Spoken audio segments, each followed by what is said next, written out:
Good morning, everybody, and welcome to Art 195, 3D Modeling for Animation for the fall semester 2021.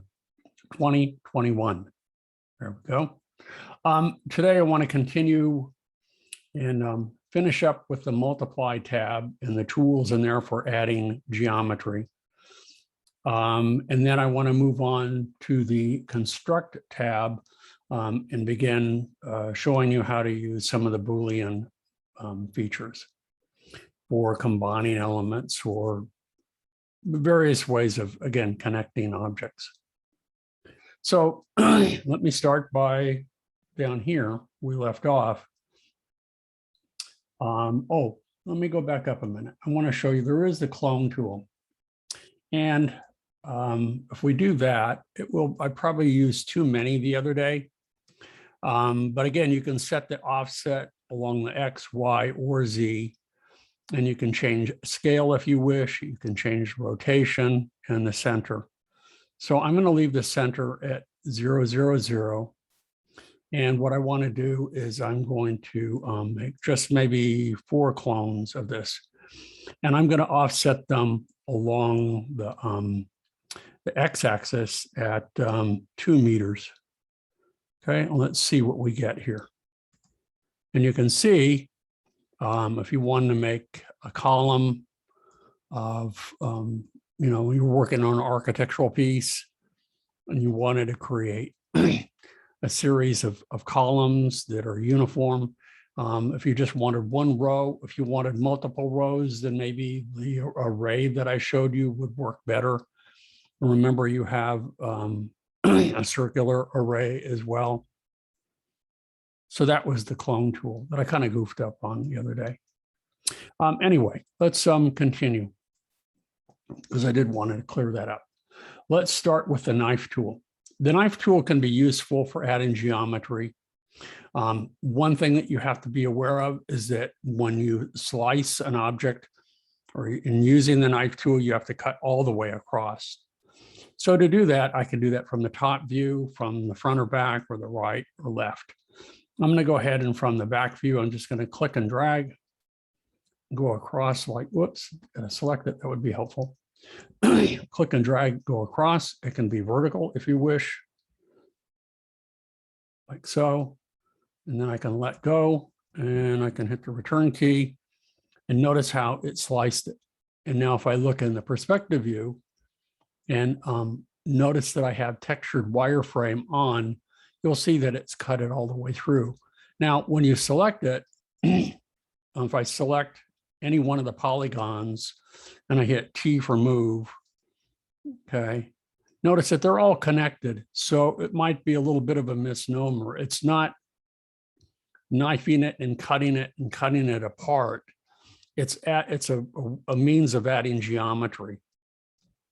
Okay, that when you do that, when you add geometry, when you build the object with the box tool, it adds it uniformly, and you can always move those points if you wish. But if you want them offset or you want it maybe at an angle. So if I go ahead and I hit T for move to deselect that, let's select the knife tool again under multiply. And I can go ahead and if I click and I drag diagonally like so, notice that it cuts it all the way through. Hit the return key to finish it. So it doesn't have to be perpendicular. And as long as you have quads, you can continue to use tab key here so that you can use sub patches, and it turns it into something quite different when you hit the tab key. Okay, and then if you wanted to, I could select any one of these polygons or multiple polygons, and I could, for example, hit B for bevel, click bevel and pull it out. Whoops, I didn't want to do that. Let's go ahead and T for move and pull it out like so. Oh, I didn't do it right. B for bevel, click, T for move, and there we go. So now I'm able to add geometry that way too. And so depending on what you're building, it doesn't have to, everything doesn't have to be at right angles or perpendicular. So I'm going to go back a few steps. So I'm back to my original cube again. So we have the next, or the slice and the connect tools. The slice and the connect are similar to one another. To use, for example, the connect tool, I need to use the edges first. Now, if I look at the top here, and let's say I select this edge, there we go, hold down the shift key, select this edge, so I have these connected, and I want to connect the two. Just select connect. And you'll notice that it is now connected and subdivided, but it's different than the knife tool in that it only subdivided that one polygon, and that's it. So now if I deselect like so, I can use bevel on this. So if I select polygons, okay, and I deselect the polys and I select just maybe this one, and I hit B for bevel, and I click, let's zoom out a little bit, let's pull that up. That would be a way of, like, you know, start of a chair or steps or something like that. But the problem that we have with this, let me see if I can get this to fail. And usually that's not hard, but there we go. Now, if I hit the tab key, notice that it says only faces with 3 or 4 sides can be converted. When I click that, this is the one that gets goofed up. So it doesn't work when I use the sub patches. Don't work when I've done that, because had I used the knife tool and I had it, you know, cut all the way through, then it would have been okay. But notice where this juncture is between this this top little cube and the bottom one here. Okay, it has to go all the way through in order for that to work. So, and again, anyway, that's the slice tool. I'm sorry, the connect tool. The slice tool is similar, but it doesn't have to be on, it won't connect at right angles. It can be whatever angle you want. So again, if I select the 2 polys here, or the 2 edges here, and I select slice, now I can click here, and I can click here. Notice how I can slide it across, and I can determine, you know, it doesn't have to be at a right angle. And now I've, you know, sliced that. Now I can go ahead and turn the slice tool off and deselect. And it was similar to what I had done before with connect, but at connect, it does it at right angles. So now if I go back again and select a polygon, okay, and I'm going to have problems if I hit subpatch, you know, because again, this slice doesn't go all the way through. You can see where I have problems on either end of that. Hit the tab key to bring it back. But then again, if I hit B for bevel, well, let me turn that off. Let's select that polygon, hit B for bevel again. Just click anywhere to add the geometry, then hit T for move. Pull this up like so, and you can see that I can, you know, that will work. You know, for working with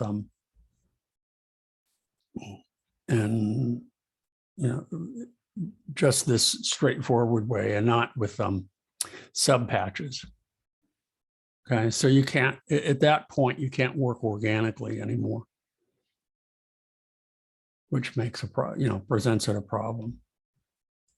So let me undo several times. Let's bring it back. So the next one down here is subdivide. We've used subdivide before, but again, if nothing is selected, then everything is selected. So if I want to just break this down into, you know, instead of a single poly here, that it would subdivide it into 4 polys on each side, then I could do the following. I could go ahead and just select divide here, or actually subdivide. Okay, I click OK, and then it does that. Okay, so let's do that again. I'm going to go ahead and I'm going to select Subdivide. But instead of metaform, I'm going to select faceted. And notice the difference. Okay, but again, because this has been cut all the way through, if I hit the tab key, this is sort of what we did when we built the head for the reboot character. And again, the more subdivisions you have, the crisper, or the, it's less kind of blobby than we had before. So it's still organic and you get the rounded soft forms, but it's not as rigid as if we left the cube alone, and it's not as soft as if we hit subpatch without subdividing it. And again, if you hit subdivide again, it's just going to take each one of those and subdivide it one more time. So it does it kind of in a, increases it geometrically. So it goes from, 1 to 4, 4 now to, we have 16, and 16 will again do the math.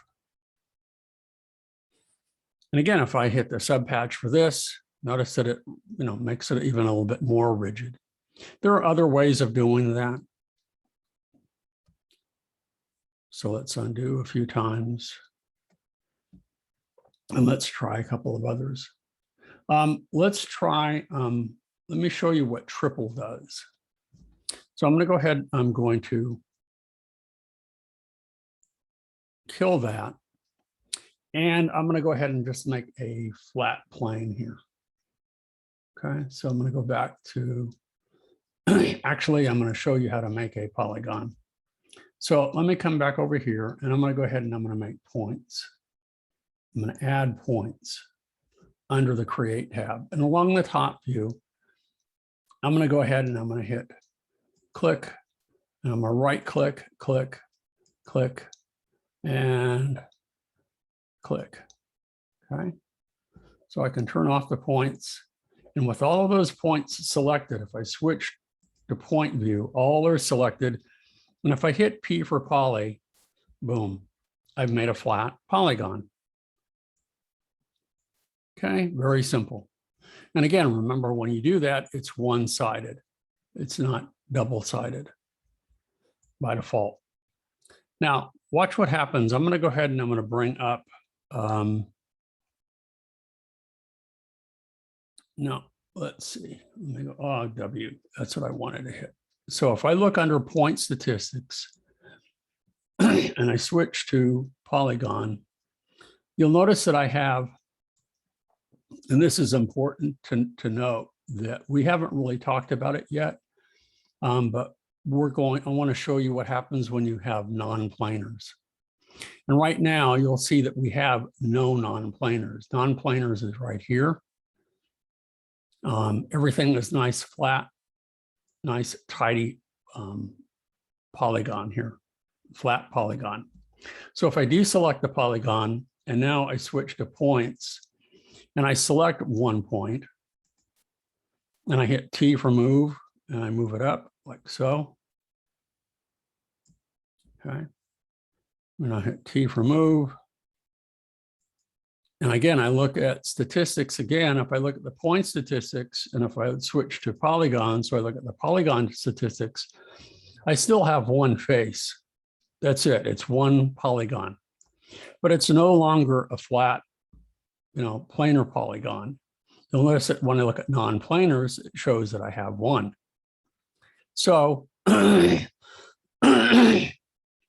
excuse me. If I hit the tab key, you'll see that it sort of looks like a little potato chip kind of thing here. Okay.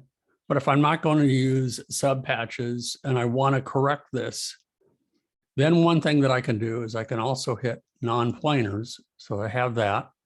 Now to get rid of that non-planar, I can do something under the multiply tab and I can hit triple. So if I hit triple or command or shift T, Then what I can do over here is when I do that, notice that it takes it at that point where there's that bend, and it turns it into 2 3 pointed polys now. So remember, with subpatches, you can use either 3-pointed or 4-pointed polygons. So when I deselect and I hit the tab key, now watch what happens. Notice that there is that little subdivision. I get more of a potato chip kind of shape here. So that's what the triple does down here. Cut, divide, fractalize, they're all, similar features. So if I go ahead, let's go ahead and delete all of this. Whoops, just delete. And I'm going to come back to simple cube again. I'm going to close the polygon statistics panel and use the box and come up here and reset and activate. There we go. Turn off the box. Actually, for Fractalize, let me try that. I haven't used that much. So let me go back under multiply again.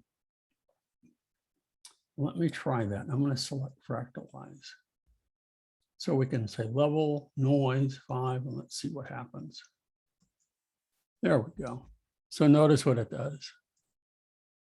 It gives you kind of a more organic shape without really doing anything.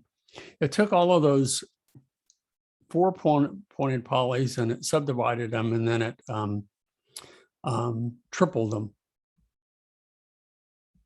So that's what that does with that. You might want to check that out with some other shapes. So let's go ahead again and let's pick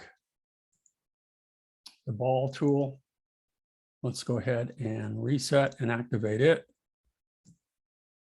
And I'm going to do that. And I'm going to do the same thing. I'm going to go back over here and I'm going to switch to multiply, and I'm going to try Fractalize again. Okay. So we have 2 levels. And again, depending on how much you want this to happen, I'm leaving it the default settings here. So, and also notice that sometimes if you're not careful, this function or operation can take a long time. So you need to be careful. But there you go. So if you want something that turns into more of a rock-like shape, sometimes you're creating outdoor scenes and you're creating rocks and things like that. This is what, Fractalize could be a useful tool for that. Okay, so it, it doesn't take a whole lot of work to do that. And if I turn on smoothing, or if I hit sub patches, notice that? Kind of cool. Notice though how it pinches at the top and the bottom. That's not what I would want. And there is a way that we could fix that, but it's not important right now. So that's what the Fractalize does. So let's move on to Boolean modeling. Okie doke. So I'm going to start with a sphere, and I'm going to also work with on a separate layer. Excuse me. Let me take a sip of tea here. I'm going to work on 2 layers here, and we're going to switch to the construct tab. So I'm going to go back to create for a moment, and I'm going to create a box. I'm going to reset and activate, and I'm going to move it up like so. Actually, let's just move it over like so. Okay, so I have them overlapped. See that? How I have it overlapped. So with most of the Boolean functions, if you use speed Boolean, they can be on the same layer. If we use construct now, and we switch over here, you can see that we have a number of them. These are the important ones down here, the Boolean, okay? the Boolean functions, that's what I want to do. So to use the Boolean functions, you have to have one object in the foreground and one in the background. You're going to have several options available to you. You can either join them together, you can subtract one from the other, you can create a difference between the two. And those would be your main choices. So let me go ahead here and I'm going to select Boolean. When I do, it brings it up, a little dialog box, and says, do I want to subtract? Well, if I want to subtract, I have to decide what am I going to subtract from which, which from which. The one that's in the background is the cutter. It will cut away. And the other thing that you have to remember, once you use a Boolean function, you will probably not be able to use subpatch. So I'm going to select subtract, and I'm going to click OK. Now, when I just go back and I click on the foreground, notice how it's cut that away. But there's still a further step that I need to take. Because if I want, it looks like it's one shape, but it's actually two shapes. So for example, if I have polygons selected and I select a handful of those, and then I come back up to select and I say select connected, notice it only selects that group that are that were left when I cut it away. It doesn't select them both. So what you need to do is deselect this. And I'm going to hit M for merge. And what it will do is it will take those two shapes that were created when I use the Boolean function and join them together. So if I hit M for merge, and you'll see I want it to be automatic, just do that, click OK. And down at the bottom, it says 36 points eliminated. That's what I want to see. That's all those points around here. So now they're joined together. And now when I go back and I select a handful of polygons by clicking and dragging, and I go to select connected, notice that everything is selected now. So those are the two steps you need to take, and that's either subtract, join, or difference. It doesn't make any difference. So I'm going to deselect, and let me show you what the other ones do. Okay, so remember, you need one in the foreground, one in the background. So I'm going to go ahead and I'm going to make the sphere in the foreground, and I'm going to make the cube in the background this time. And for join, it really won't make any difference, which is in the foreground, which is in the background. But when you use subtract, it really does make a huge difference. So let's use Boolean again. And this time I'm going to select union. There's union and there's add, and there's a difference. So let me do the union and the intersect, and then I'll show you add afterwards. So I'm going to go ahead and click OK. And notice how they are, again, joined together. But you'll see that I have in the background, I still have that cube. But in the foreground, notice it has now joined them together, but not truly join them in the sense, the way that I would like. I want them to be one entity, one piece. But like when I cut it away, there's really, I have two parts. So again, if I select a handful of polygons, I say select connected. Notice that the sphere portion of it is the only part that's selected. I want them to be joined together. So again, I need to hit M for merge. And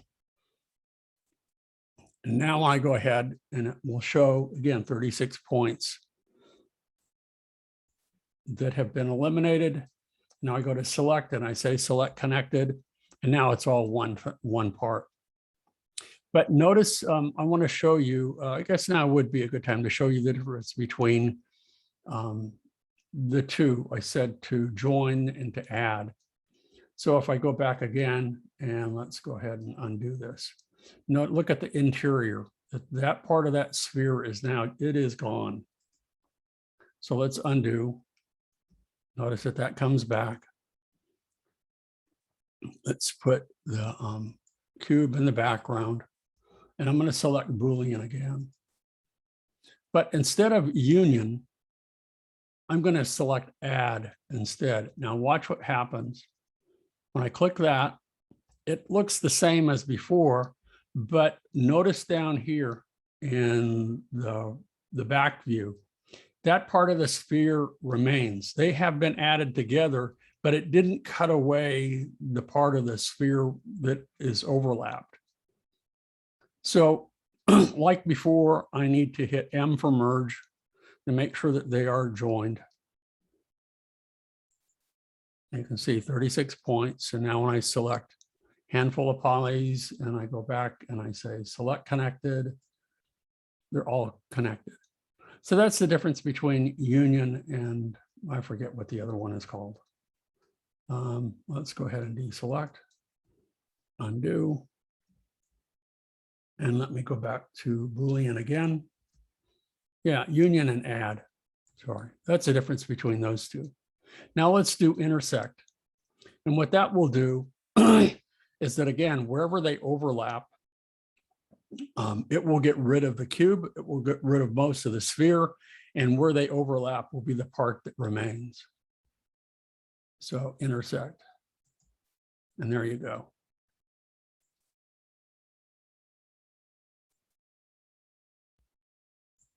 Right. So I don't want the background anymore. I just know I have half. Now there's better ways of making a half,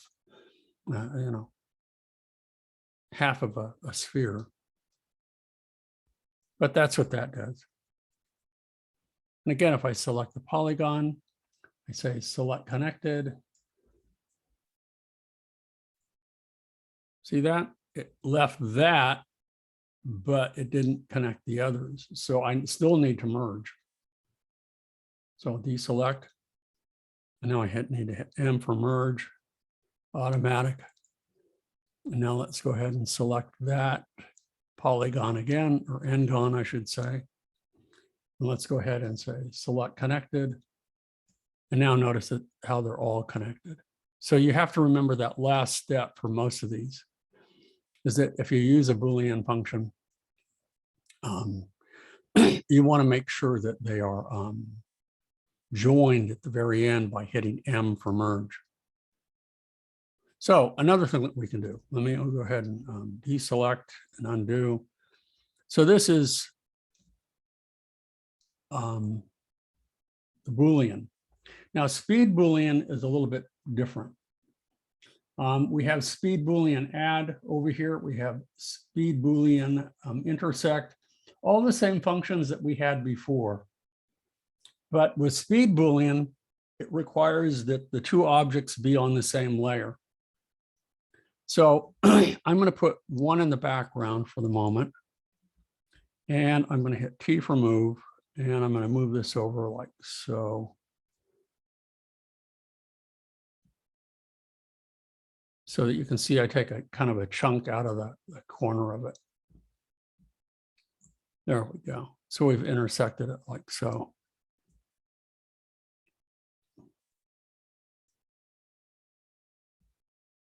Just getting that set up. There we go. So you can see that they clearly overlap. And then I'm going to turn T off. I'm going to go ahead and hit X to cut. And then I'm going to go back to the front layer. And I'm going to paste. So now they're on the same layer. Okay. Now, the difference between the speed Boolean and the Boolean is that later on, if you want those shapes that you use to cut or to combine that were in the background layer, if you need them at a later time, they're still available. When you use speed Boolean, it's not the case. They are totally gone. So for example, if I want the sphere to be the cutter, I need to make sure that it is the one that is selected. So I'll go ahead and I'll select a few polygons. And I'll go to select and I'll say select connected. And now I can go here under construct, and I'm going to use speed Boolean subtract. Whichever ones are the polygons that are selected will be the cutter.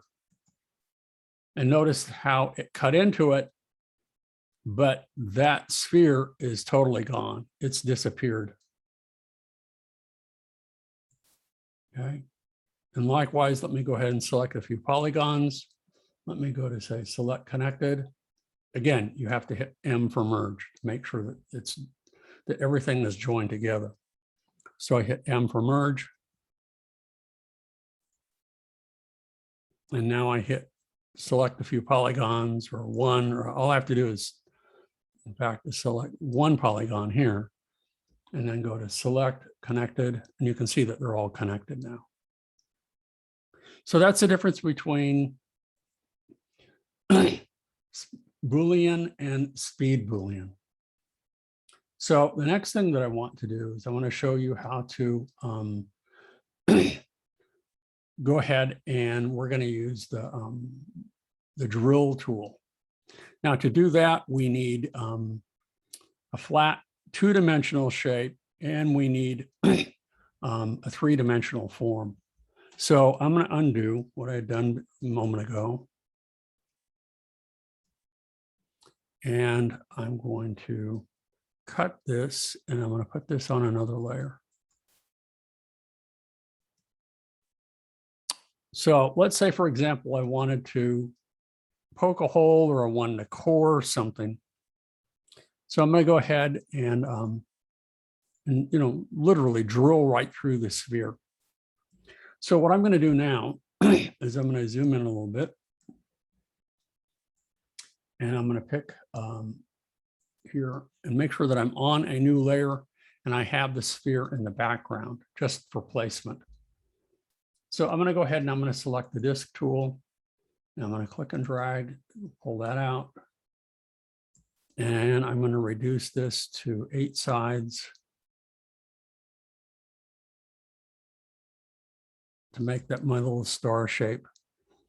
And I'll make this 155, I guess, 155 millimeters. And I'm going to make that 1155. The size is not really important. Just want it to be perfectly symmetrical and round. And now I'm going to switch to points. And I'm going to select every other point.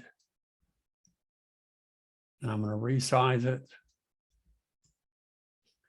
by hitting Shift H, and I want it from the center of the selection, and I'm going to make it smaller to make my little star shape. Okay, Shift H, and I'm going to go ahead and deselect. I'm going to hit T for move, and I'm going to move it out like so.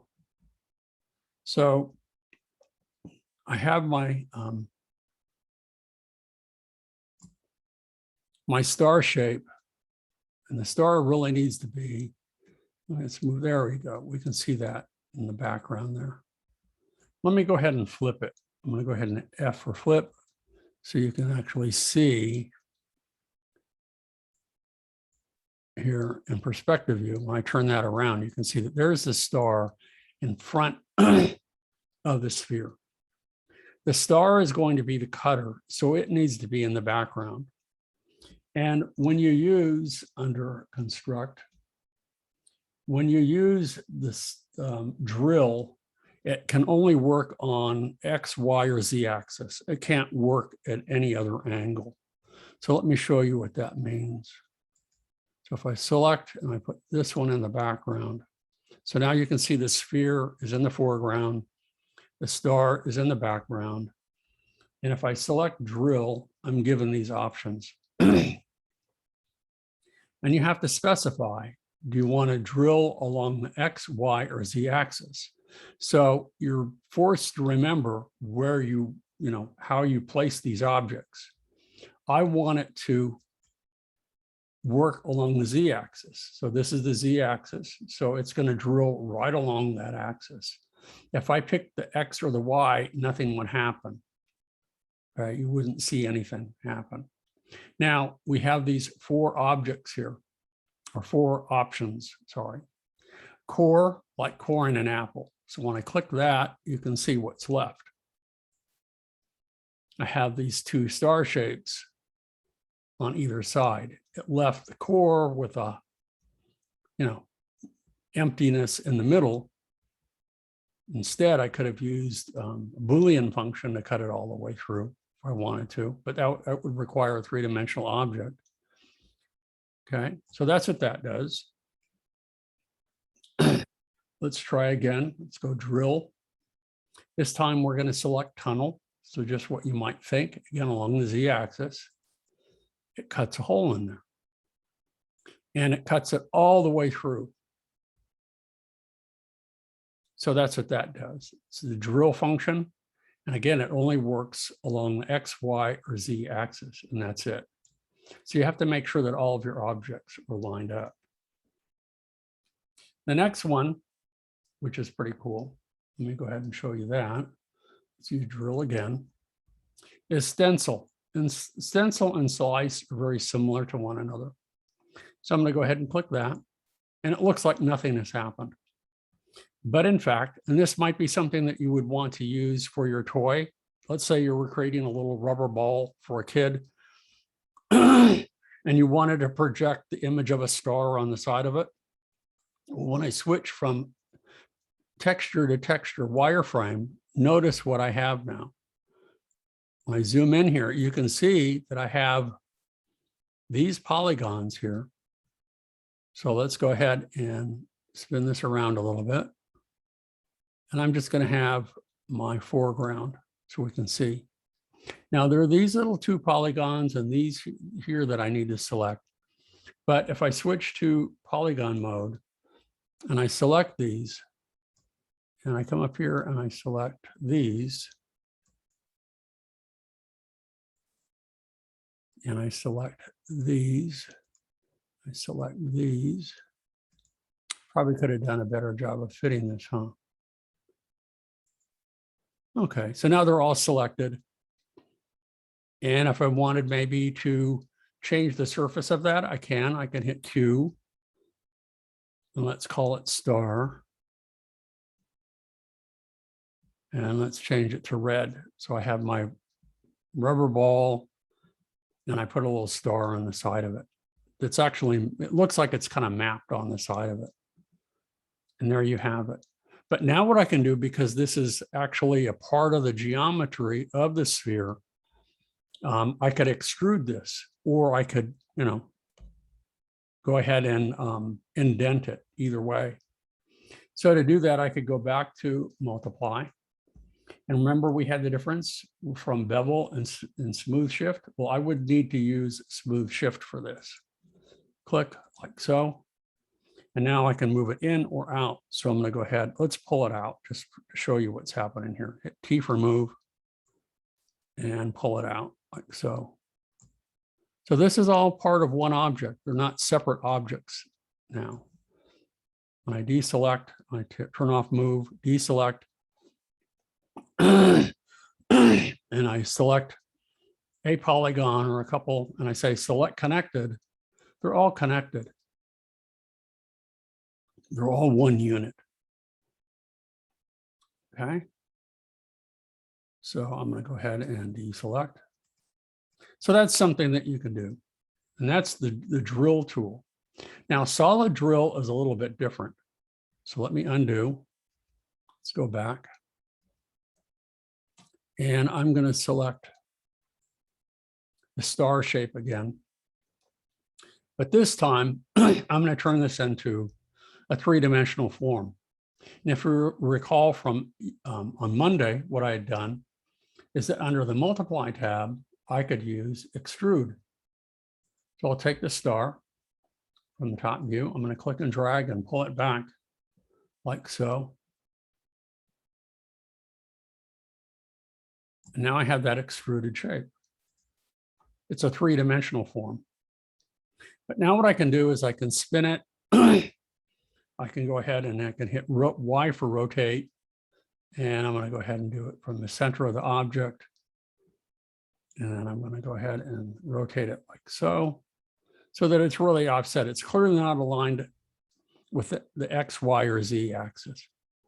So I'm going to go back to the sphere, and I'm going to go back to hold down the shift key to the bottom half here, so that I can see that this moves through. So let me hit T for move. And I want to make sure that this goes all the way through. Let's see if it doesn't. We'll see what happens here. There we go. But it goes all the way through. So that three-dimensional form that I extruded with a star is going to be my cutter. So now what I can do is under construct, I can select solid drill. And now I'm not restricted to the X, Y, or Z coordinate. So again, if I select core, I'm left with a core. If I select, again, let's go ahead and select, oh, I don't want move. Let's go ahead and select solid drill, and I'll select tunnel again. So all the same functions, but slightly different. See, I'm not restricted to the X, Y, or Z coordinates. Okay, let's go ahead and undo that. And let's go back again, solid drill, and let's try stencil. And it did what we did before. Notice that it actually cuts it along, maps it onto the side of the sphere. Okay. So that's what that does. So we did the speed Boolean. Let me go ahead and show you the bridge tool. Let's try that one. So I'm going to go ahead and I'm going to select the star shape and I'm going to get rid of it. So I don't get confused. Let's try this. I'm going to do this a little bit differently.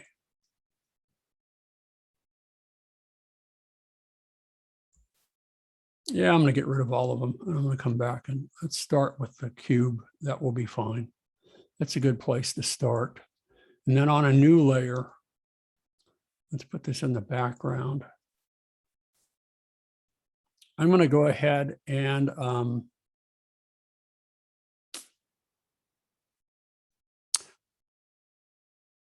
I'm going to, on this layer, I'm going to go ahead and make a sphere. So let's go ahead and size all of this up, zoom out a little bit, and I want to put this in the middle just for the heck of it, just to help me out. So that was FN, F2. Put it in the background for positioning and sizing.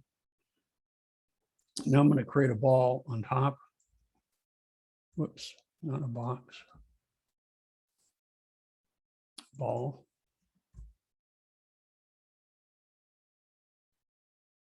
So I'm going to go ahead and reset and activate. Only instead of 24 sides, I'm going to drop it all the way down to 4. And you'll see why in a minute. Now I'm going to move it up like so.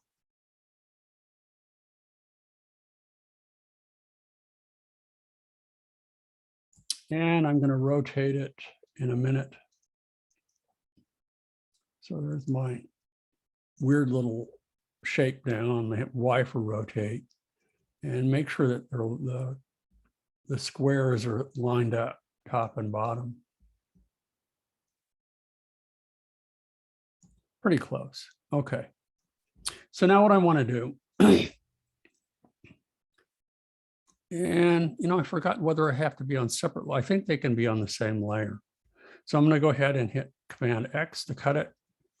I'm going to put it back here, and I'm going to paste.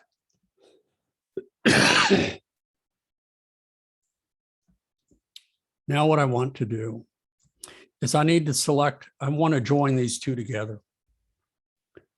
Okay, so that's what we're going to do under construct. But to do so, I need to select how I want to, or where I want them to join together. So I'm going to take this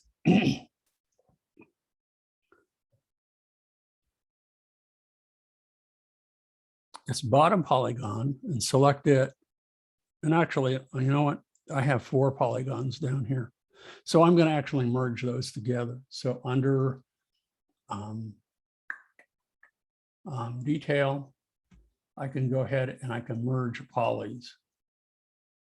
Boom. So that's just, whoops, I'm going to go ahead and say, I forgot one. Let's go ahead and merge polys again. So I just have 1 polygon at the bottom, not 4 polygons.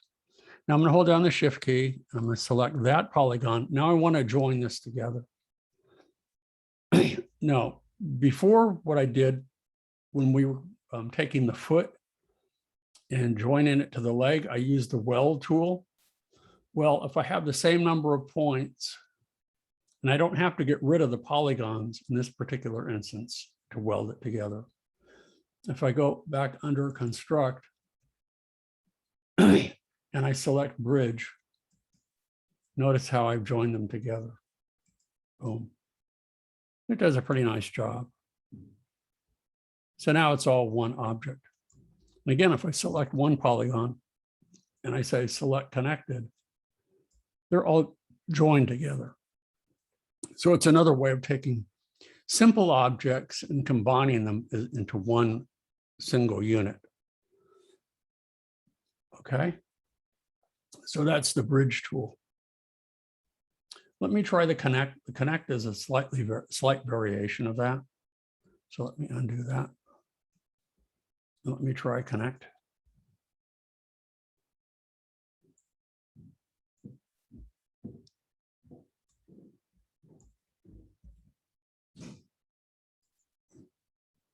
Oh, sorry, that was, I had done that before. Connect is the edges. So let me deselect.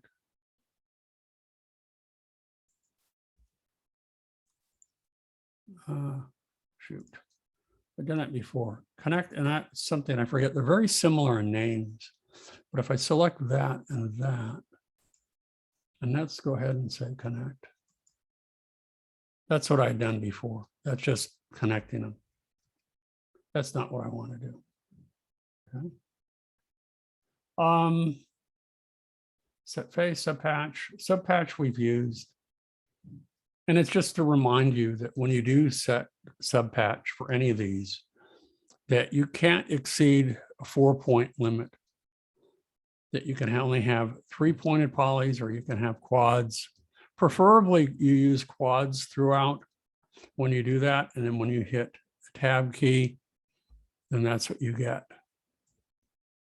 Okay. It really rounds everything else off, and you're working in organic mode when you do that. And you can always go back and forth. Let's see what else I was going to show you today. Under connect, we have the speed Booleans. We did the bridge and the connect, patch, subpatch, set face. Set face, it's easier if you want to create your own face from points. Let's go ahead and do that. And that's what I did a moment ago, but it doesn't hurt to show you again. I'm going to switch to point mode. And hold on here.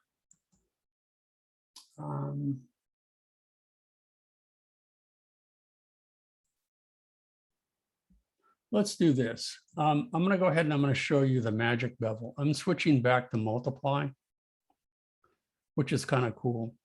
So let me go ahead and this is good for creating limbs of trees, tentacles for an octopus or something like that.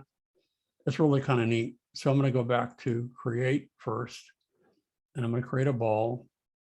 I'm going to reset. I'm going to activate. So I have my ball here. And let me zoom in so we can see a little bit better. And I'm going to zoom in here so we can see a little bit better. And I'm just going to select a handful of, let me start with selecting just one. So I'm going to go over to the side here. And I'm going to select, let's just select this one polygon. like so. And now under the multiply tab, and this is under more. Okay. If I go under magic bevel, notice that it selects all of them. But if I pull this one out, and with the numeric requester up, notice that it will allow me to control these a little bit better. So if I go ahead and let me undo that. Let's do that again. Let's go ahead and select the magic bevel. And I just want to pull it out from the side. So I'm going to go back again. I'm going to go to more, magic bevel. And let's pull it out. No, come on. I don't want all of those.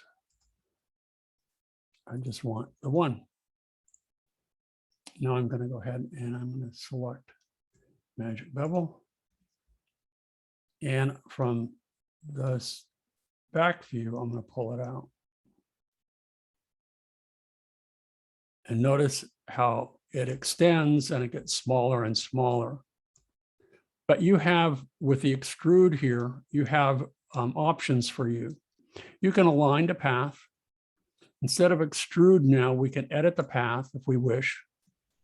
And you can move, and let's zoom in here a little bit so we can see from the side view. You see these little nodes that we can go ahead and I can move this up or down. If I wanted this to be a specific kind of curved path. But again, if we were creating,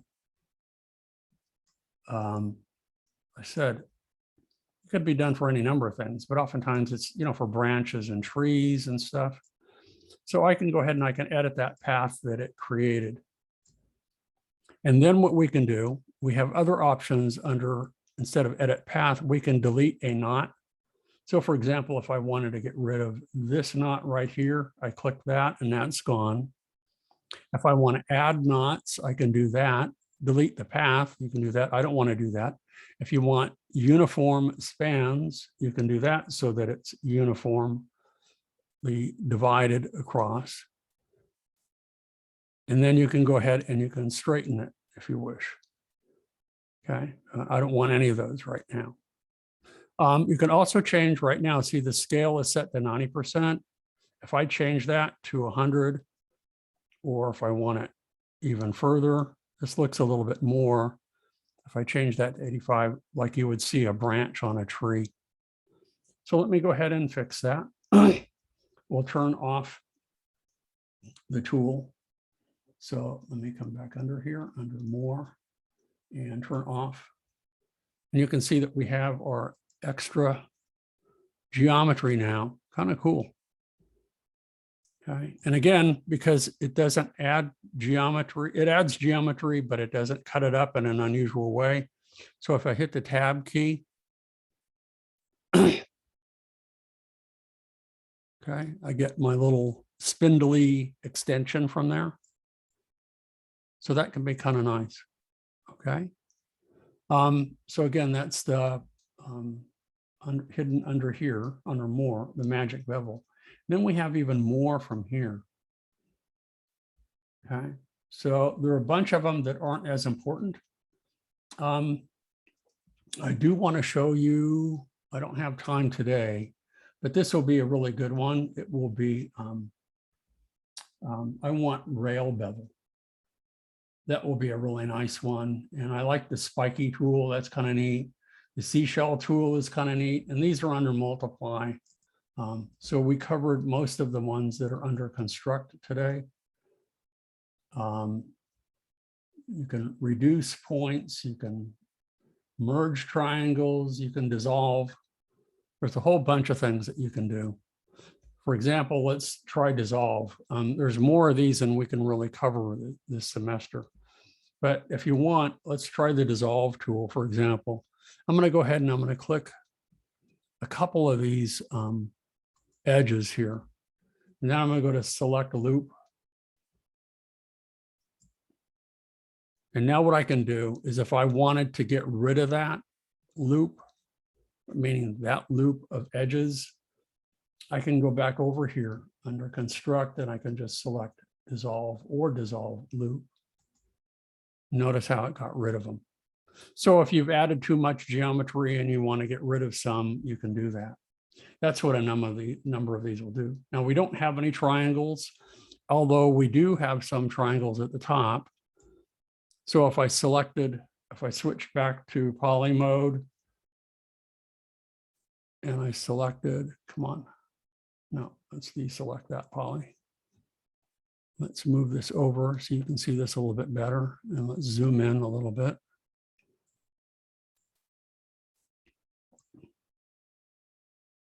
If I wanted to merge all of these triangles, make sure that they're all selected,